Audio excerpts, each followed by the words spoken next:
The top stories tonight in Y News. The Philippine government, through the Department of Foreign Affairs and other relevant agencies, works closely with Israeli and Egyptian authorities to ensure the evacuation of Filipinos trapped in the Gaza Strip. The Commission on Elections, or Comelec, has put forth yet another noteworthy explanation for their inability to offer overtime pay to the devoted teachers who tirelessly served during the elections. Two senior Hamas leaders have been reported killed in an Israeli airstrike on the Gaza refugee camp.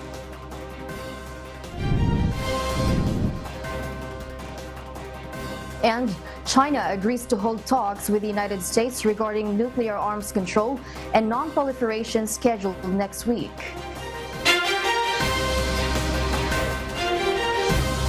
Good morning, good evening, Philippines and the world. Today is Thursday, November 2, 2023. Join us in the next hour as we deliver today's top stories around the Philippines and in other parts of the world. I am Joselito Liquido. We are also seen in 1,935 satellite monitoring centers nationwide and via live streaming worldwide through the UNTV News and Rescue social media channels. I am Mariel Latoza. First in the news. The Philippine government reiterates its request to the governments of Israel and Egypt to issue necessary permits for the safe passage of Filipinos trapped in Gaza. Meanwhile, two Filipino doctors who were among the hundreds of foreign passport holders who exited through the Rafah crossing. Rosalie Cos will tell us why.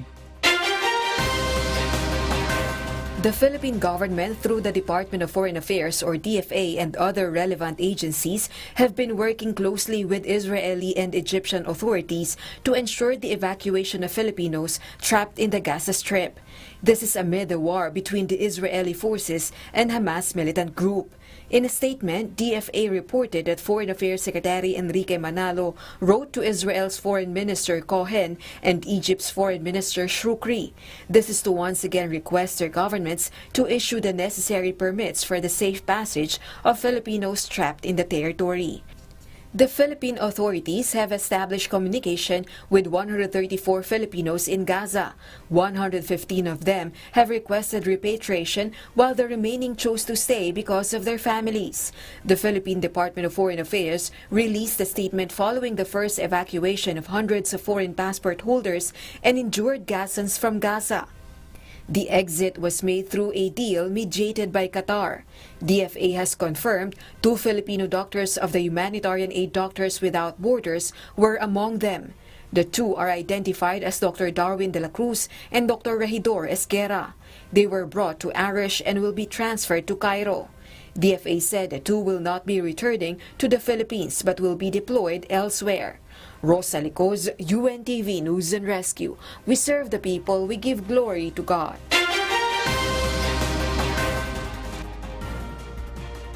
Beyond the availability of funds, the Commission on Elections, or Comelec, has cited another significant reason for their inability to provide overtime pay to the dedicated teachers who served during the elections.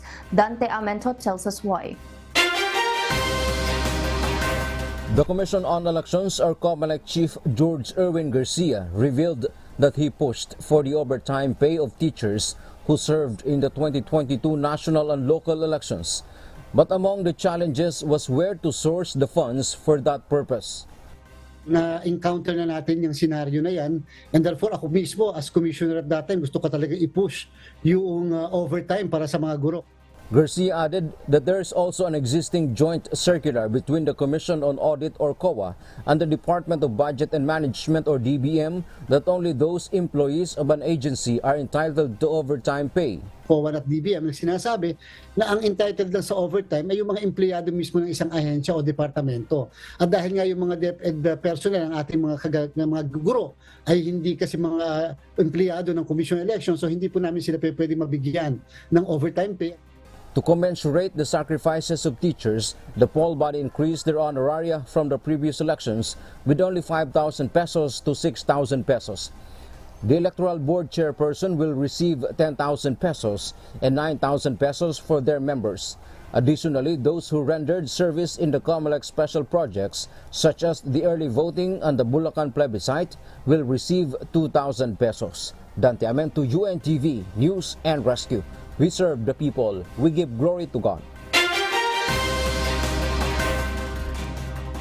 A grave cleaner in Manila South Cemetery has revealed that they can earn 2,000 pesos for cleaning tombs in just a few hours.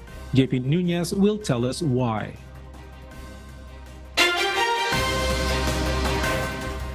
A longtime grave cleaner at the Manila South Cemetery, nicknamed as Nanay Kokoy, was able to collect good compensation on undas. She tells that she was paid 2,000 pesos for 3 hours of work yesterday. It was the highest amount she was paid aside from other compensation.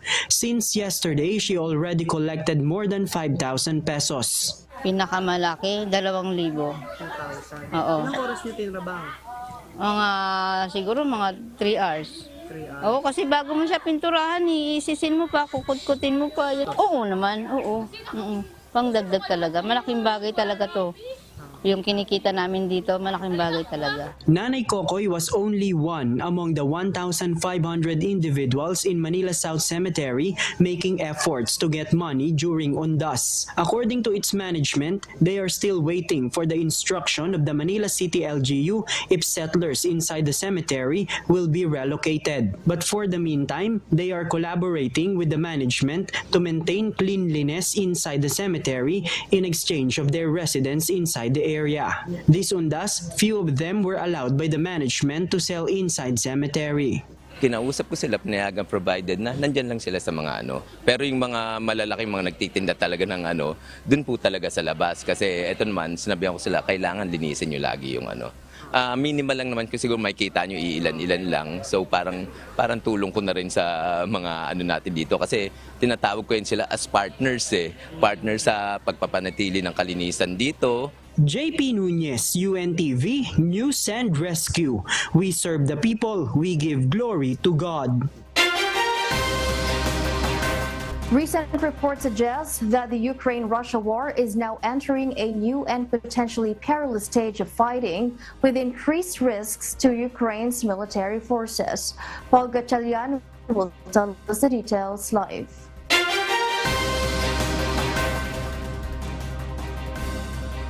Yes, Paul? Good evening, Mariel. Ukraine's war with Russia, now in its 21st month, is moving towards a static and attritional phase of fighting, allowing Russia to rebuild its military forces, according to Ukraine's Commander-in-Chief Valery Zaluzhny. This will soon be a major threat to his army. He emphasized the need to move towards innovative technologies and new military capabilities to break out of this phase. This includes enhancing their air power and to create improved mine-breaching technology to destroy Russian artillery. Despite all 5 months of a major Ukrainian counteroffensive, there has been limited progress against Russia's heavily mined defensive lines. Russian troops are also said to have initiated offensives in eastern regions, raising fears of an imminent campaign of airstrikes in Kiev to target the power grid. Mariel, this would affect millions of Ukrainians due to the risk of power outages during the harsh winter months. Meanwhile, the situation is expected to worsen as fighting slows down due to the adverse weather conditions. Back to you, Mariel. Thank you, Paul Gatchalian, for that live report. Last Tuesday, the Israeli forces launched an attack on the largest refugee camp in Gaza, Jabalia. This military operation resulted in a tragic toll on the local population, causing hundreds of injuries and sadly fatalities, including 2 prominent Hamas leaders. RK Llorca will give us the details live. Yes, RK? Good evening, Joselito. The Israeli forces conducted a series of airstrikes on the Jabalia refugee camp, resulting in the loss of more than 50 lives, while over 150 civilians suffered injuries. These airstrikes not only caused a devastating human toll, but also led to the destruction of more than 20 critical infrastructure facilities in the vicinity of the camp. Tragically, this operation claimed the lives of two senior Hamas commanders, Ibrahim Biari and Muhammad Azhar. It is important to note that the United Nations High Commissioner on Human Rights has issued a warning to Hamas militants expressing concerns that their practice of positioning military assets within civilian buildings could be considered a violation of international law, potentially amounting to a war crime. In the midst of this crisis, the first group of predominantly injured civilian evacuees managed to cross the Egyptian border at the Rafah in their pursuit of urgent medical care.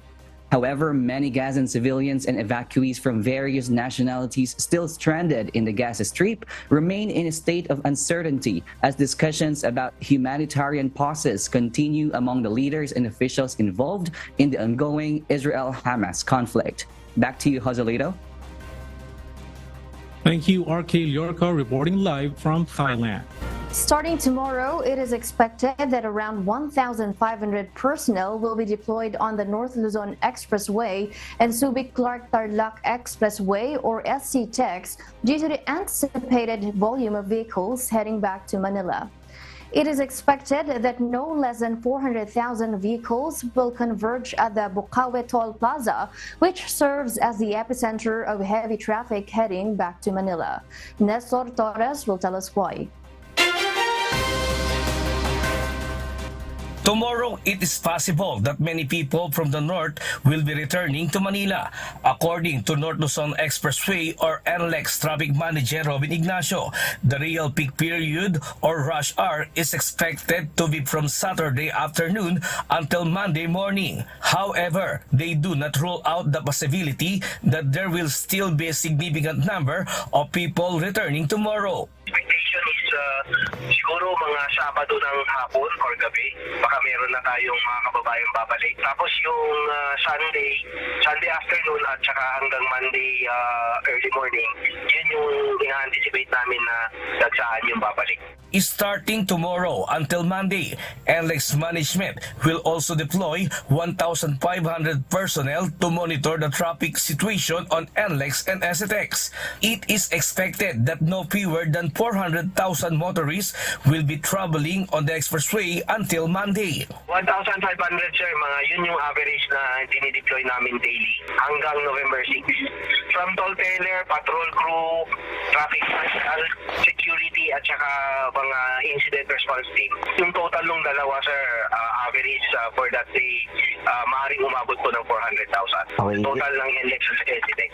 Meanwhile, the NLEX management reminds everyone that the dry run of 100% RFID cashless transaction is still in effect at all toll plazas, meaning there will be no signage for cash lane at the toll plazas. However, at Bukawe and Balintawak and major toll plazas, they have set up areas with 3 RFID lanes on the side of the toll plaza where drivers can pay in cash, install and load their RFID. The NLEX management also reminds that free towing services are available for all Class 1 vehicles at the nearest toll plaza until November 2 at 6 a.m., followed by another round from November 4 to November 6 at 6 a.m. Afterward, roadworks will resume on NLEX and free towing will no longer be available. The NLEX management emphasizes the importance of installing RFID and ensuring it is always loaded to avoid any travel disruptions. Nestor Torres, UNTV News and Rescue. We serve the people. We give glory to God.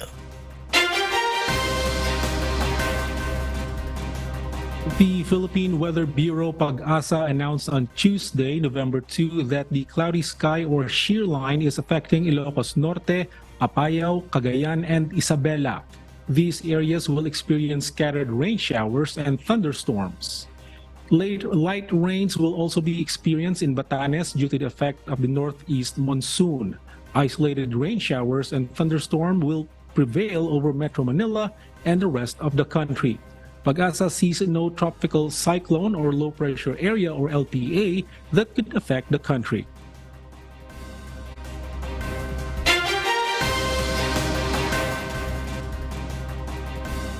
In other global news, France's northern and western regions, including Brittany, have been placed on high alert as they prepare for the impending arrival of Storm Ciarán. This severe weather event is set to unleash its fury overnight, bringing with it heavy rain and fierce winds, with gusts reaching up to 170 kilometers per hour. The French Interior Minister Gerald Darmanin has issued a stark warning to residents, urging them to stay indoors and exercise extreme caution, advising everyone to be careful and avoid moving around overnight. Meanwhile, dozens of schools in Southampton have been forced to close due to the risk to life as the storm effects are felt across the south of England. Commuters are being advised to work from home, with rail services and travel routes expected to be severely impacted. France's government agencies and local authorities are working to keep the public informed about the storm's progress and any changes in the weather conditions. Talks between China and the United States, a meeting of significant importance not witnessed since the Obama administration, are slated to take place on Monday, November 6, 2023. These consultations are set to address pressing matters in the realm of arms and control and non-proliferation, and separate talks will convene to deliberate on maritime affairs and other pertinent issues. Jane Robles will tell us why. China has agreed to hold talks with the United States regarding nuclear arms control scheduled for Monday, November 6, 2023. The United States Assistant Secretary of State for Arms Control, Verification and Compliance, Mallory Stewart, will lead the upcoming arms talks, along with Sun Xiaobo, the Director General of the Department of Arms Control of the Ministry of Foreign Affairs of China. This historic discussion, the first related to nuclear arms control since the administration of former President Barack Obama, was agreed upon in 2021, according to U.S. National Security Advisor Jake Sullivan. This agreement came amid concerns about Beijing's nuclear weapons buildup. Both countries are expressing concerns about each other's nuclear arsenals, with the U.S. Pentagon having previously expressed frustration about China's lack of interest in discussing the reduction of nuclear weapons risks. Relations between the two countries have deteriorated rapidly due to the U.S. downing of a suspected Chinese spy balloon over its territory earlier this year. Darrell Kimball, the executive director of the Arms Control Association, however, warns that immediate breakthroughs should not be expected from the overdue talks.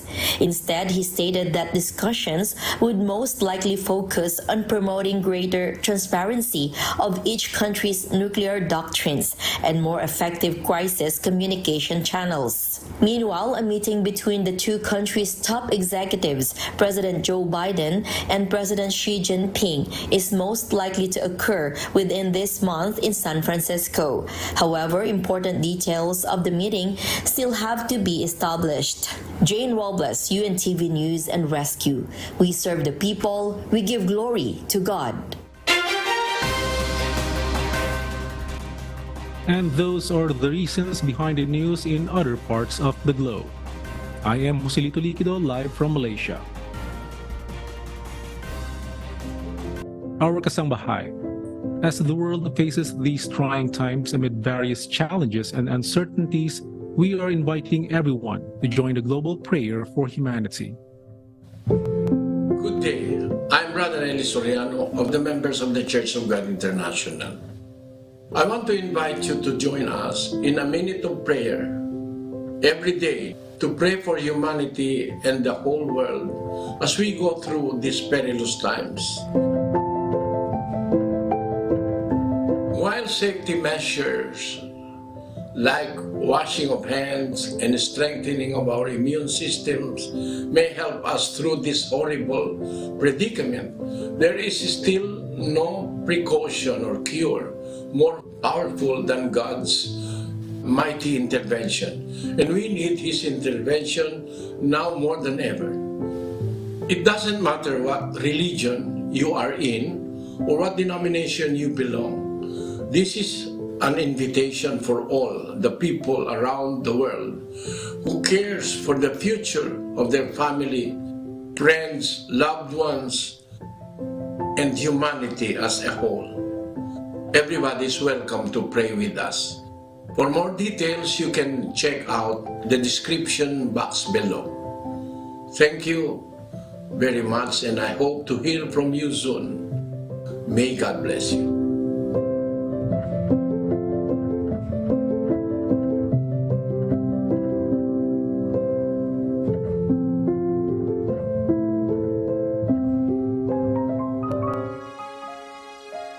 And before we close, we will leave you with the word giving glory to God. From the book of Proverbs chapter 22 verse 8, it says, "He that soweth iniquity shall reap vanity, and the rod of his anger shall fail."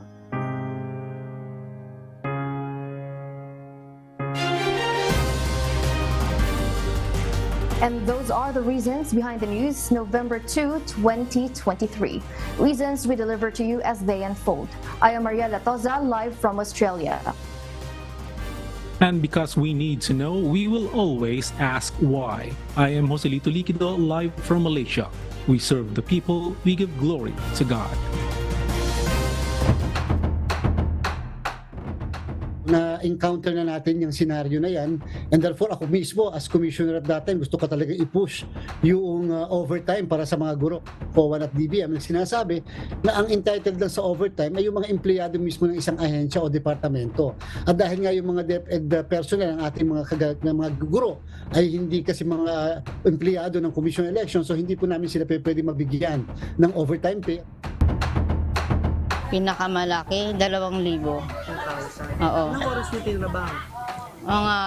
Siguro mga 3 hours. 3 hours? Oo, kasi bago mo siya pinturahan, isisin mo pa, kukutkutin mo pa. Oo naman, oo. Pangdagdag talaga. Malaking bagay talaga to. Yung kinikita namin dito, malaking bagay talaga. Siguro mga Sabado ng hapon or gabi, baka meron na tayong mga kababayang babalik. Tapos yung Sunday afternoon at saka hanggang Monday early morning, yun yung ina-anticipate namin na dagsaan yung babalik. 1,500 sir, yun yung average na dinideploy namin daily hanggang November 6. From toll teller, patrol crew, traffic marshal, security at saka mga incident response team. Yung total ng dalawa sir, average for that day, maaaring umabot po ng 400,000. Total ng NLEX sa incident.